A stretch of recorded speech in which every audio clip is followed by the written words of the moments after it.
הנשיא טראמפ מתחיל את ההצהרה שלו, אז אנחנו רוצים להתחבר לדברים. הנה. To some of the criminals that came into our country, just about all of them, actually, if you look at it. They love sanctuary cities, which is a sanctuary for criminals. They want to make sure they're taken care of. That's what we're fighting about. That's really what they're fighting. They don't talk about that, but that's what they're fighting about. They want to protect criminals. In many cases, 11,888 murders. Many of them, I will say, are gone now because of us. We got them out. But still have some left. Should have never happened, should have never been allowed to come into our country.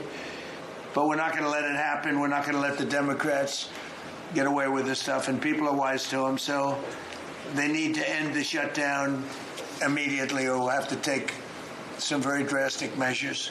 This morning I want to give an update on the Operation Epic Fury, which is an appropriate name. We are absolutely obliterating them. Over the past 3 weeks, we've been hitting Iran's military capabilities at a level that few people have ever seen before. People never knew there was such a capability. We're the strongest military anywhere in the world by far. I built it during my first administration, and I used it during my second administration. Unfortunately, because I'd rather not have to use it. But it's a display of force and precision and skill like nothing the world has really witnessed, although you got a pretty good witnessing of it in Venezuela also. And that was a smaller version of what we're doing now. We're crushing their missiles and drone stockpiles, destroying their defense industrial base. We've wiped out their Navy completely, their Air Force completely. We've wiped out a large percentage of their missiles. And the missile launchers, without the launchers, the missiles don't do any good, and we've knocked out probably close to 90% of the launchers, probably more than 90% of the missiles themselves. Between some they fired and more than they fired we knocked out. We've also destroyed a lot of the factories. We're continuing to do that, but a lot of the factories where they manufacture the drones and the missiles. The drones too are way down, but the reason they're down is they go one way and they don't come back. Because for the most part we're shooting them down, but we also are able to, we've really done tremendous damage to the places where they make them. And just so we set the record straight, because I've been watching the Wall Street Journal's fake news and all these stories that get printed like, oh, I want to make a deal. They are begging to make a deal, not me. They're begging to make a deal.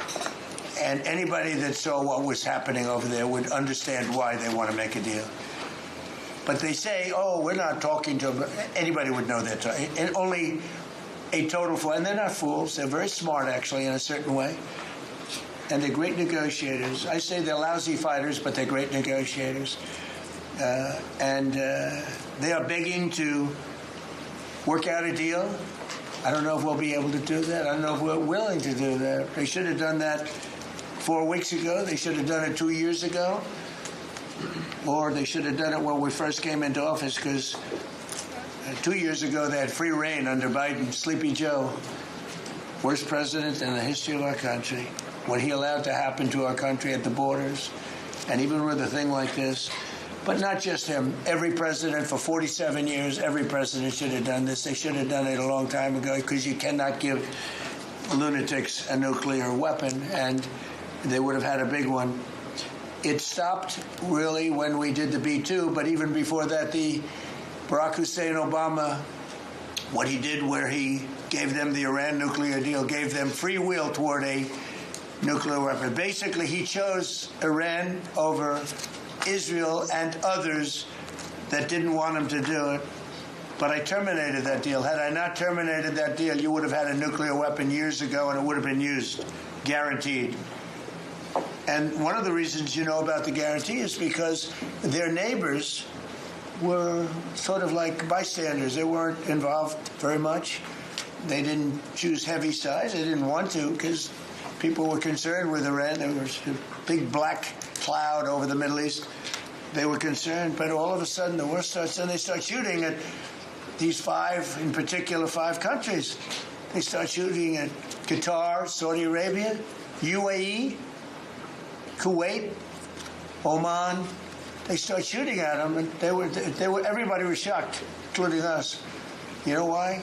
Because they're sick, and they had a plan to take over the Middle East, and some of those missiles that were shot at them were locked long before we even started this process. They were locked and loaded and aimed at those countries. They wanted to take over the Middle East, but we happened to come along, so it wasn't so easy. So right now their navy is sunk in the largest elimination of a foreign navy that has taken place, maybe ever, but certainly since World War II. Their air force is gone. Their anti-aircraft and communications capabilities are totally dismantled. And one of the problems they do have when they deal with us is we deal with people and the people aren't able to communicate with anybody else. So, because all of their leadership has been gone. The first level is gone, and they met to... They're all gone because they didn't make a deal and because they're sick people. They're really sick. They're really sinister, sick people. And if anybody thinks it was okay to have a group of people like this to have nuclear capability, nuclear weapons, and if we didn't attack with the B-2 bombers, they would have had a nuclear weapon within 2 weeks of that, maybe 4 weeks. But between 2 and 4 weeks, they were planning to have a nuclear weapon. If we didn't hit them at that time with the B-2 bombers, and one of the great air raids in history, maybe the greatest, dark at night, no moon, no light, every single bomb hit its mark and just obliterated that place. So it's now buried deep under earth. And it was an amazing thing, but they would have a nuclear, and they would have used it without question.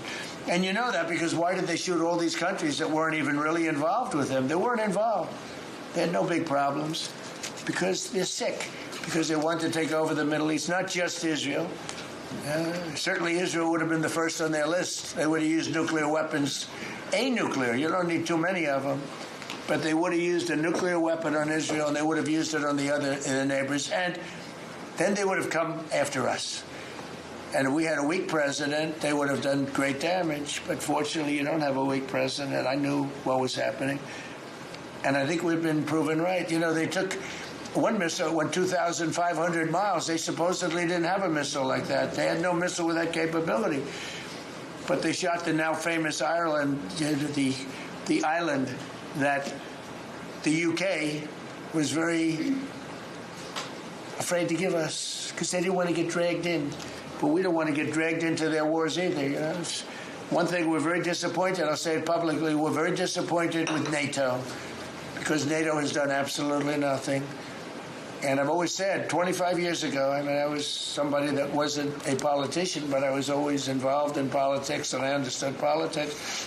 I said 25 years ago that NATO's a paper tiger, but more importantly, that we'll come to their rescue, but they will never come to ours.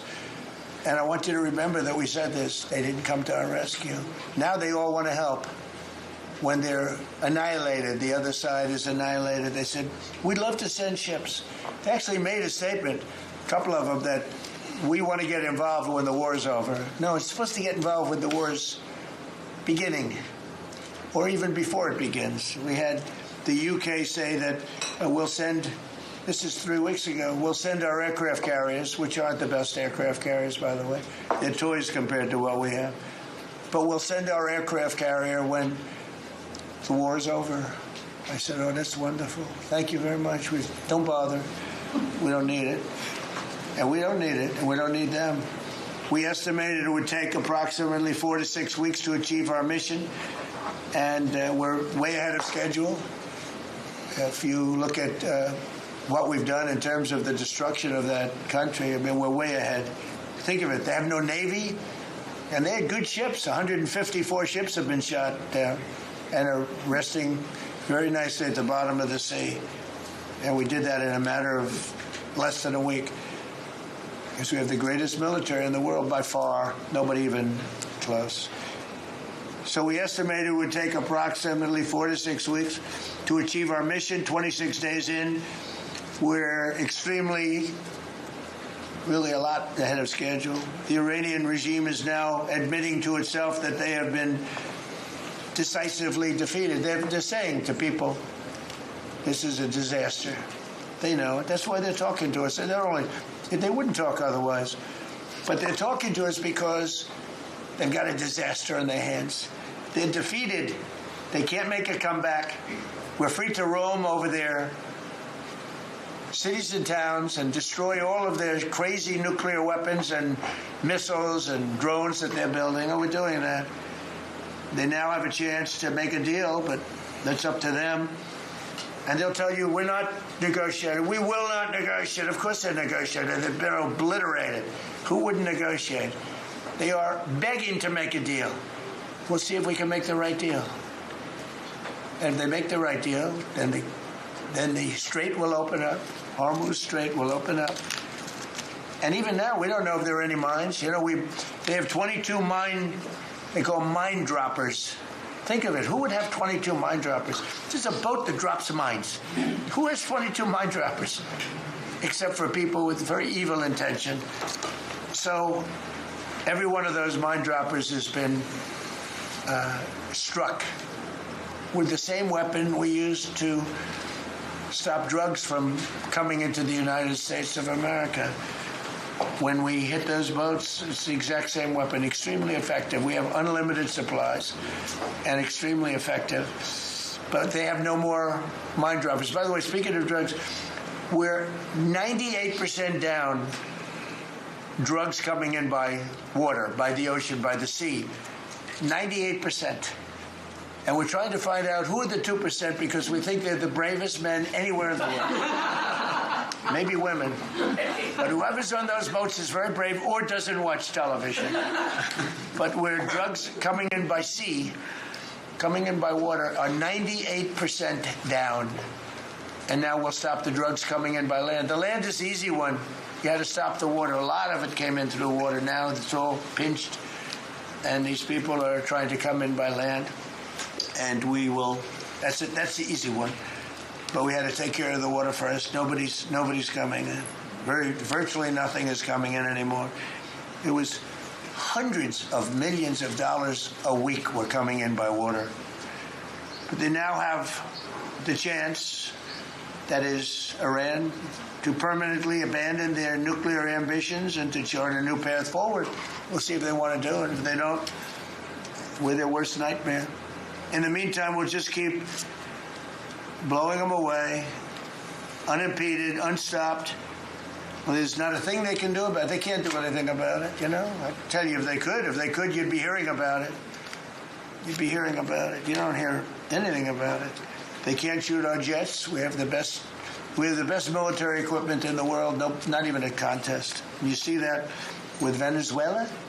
They had other equipment. They didn't have ours. It didn't work. Didn't work. Think of it. We did the situation in Venezuela. It was a great military operation, getting a very, very dangerous man who's killed a lot of people, forced people into our country. Incredible. He emptied his prisons in Venezuela, emptied his prisons into our country, and I hope that charge will be brought at some point, because that was a big charge that hasn't been brought yet. It should be brought. He emptied his prisons into our country and was a major purveyor of drugs coming into our country. And he's now been captured and, I guess be given a fair trial. But I would imagine there are other trials coming because they've really sued him just in a fraction of the kind of things that he's done. Other cases are going to be brought, as you probably know. In the meantime, with Iran, we're going to keep doing what we've been doing, and nobody's a match for the United States, but they're not a match for the United States. It's small potatoes. That's why I'm so disappointed in NATO, because this was a test for NATO. This was a test. You can help us. You don't have to, but if you don't have, if you don't do that, we're going to remember. Just remember this in a number of months from now. Remember my statements. They have an expression, a great expression, never forget. You can never forget. So as we end threats to America abroad, we're focused here at home on building the greatest economy in the history of the world. Now, before this started, the Dow hit 50,000. The S&P hit 7,000. Both of those achievements were not achievable. Every one of you, most of you, I guess, said you'll never hit 50,000 during a 4-year period because it was too high a number. Well, we hit it in our first year. And I said, well, now we have to take an excursion to Iran and we have to stop this maniac who's no longer with us. The supreme leader wasn't so supreme, no longer with us. It's very sad. But we have to stop him from blowing up the world, blowing up the Middle East, and blowing up our country, and we did that. And frankly, I thought the oil prices would go up more, and I thought the stock market would go down more. It hasn't been nearly as severe as I thought. I think they have confidence in maybe the American president and maybe the people sitting around this table. But Americans filing their taxes this year are receiving record-setting refunds. It's been a very big story. Well, it should be a big story. I don't think you read about it that much, but I speak about it. You know, I speak about it because if I speak about it, at least people here, you don't write about it. You don't write about the drug prices going down. It'll be going down 30, 40, 50, 60%, 70%. Favorite nations. כן, הנשיא טראמפ בהצהרה שלו ממשיך עכשיו עם עניינים פנימיים, כאמור אומר, אנחנו ממשיכים להשמיד את הטילים הבליסטיים, המשגרים, כנראה שחיסלנו יותר מ-90% ממשגרי הטילים, והוא אומר על הסוגיה האיראנית, הם מתחננים להגיע להסכם